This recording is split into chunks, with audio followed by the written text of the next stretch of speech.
අයිබුවන් මගේ නම වෛද්‍ය අමිල බණ්ඩාර හේරත් මගේ විෂය ප්‍රවීණත්වයෙන් වන්නේ ප්‍රජා සෞඛ්‍ය සහ මනෝවිද්‍යා උපදේශනය.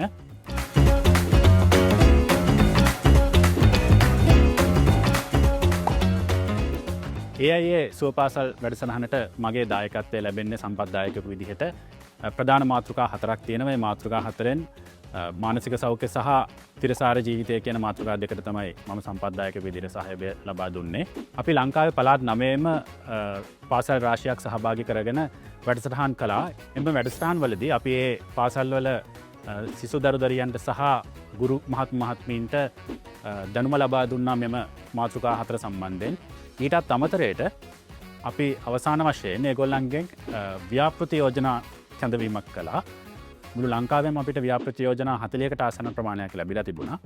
එම 40කට අධික ව්‍යාපෘති යෝජනා අතරින් අපි ප්‍රාථමික සහ ද්විතීයික වශයෙන් කොටස් දෙකකට පළමු දෙවන හා තුන්වෙනි ස්ථාන තෝරාගනු ලැබුවා.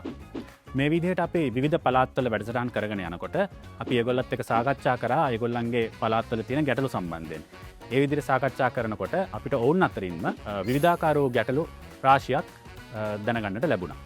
අපි ඒ අවස්ථාවලදී ඔවුන් එක්කම සාකච්ඡා කරලා අපගේ දැනුමත් ඔවුන් හා බෙදා හදාගෙන එම ප්‍රශ්නවලට පිළිතුරු ඔවුන් අතරින්ම හොයාගන්නට උපකාර කරා. ඒ සමාගම විසින් සංවිධානය කරපු මෙම වැඩසටහන් මාලාව ලංකාවේ හැම පළාතකම තියෙන පාසල්වලටත් ඒ පාසල්වල සිසු දරුදරියන්ටත් ගුරු මහත්මීන්ටත් දෙමාපියන්ටත් ඇතුළු මුළු ප්‍රජාවටම ධනාත්මක බලපෑමක් වෙන්න ඇති කියලා මම බලාපොරොත්තු වෙනවා.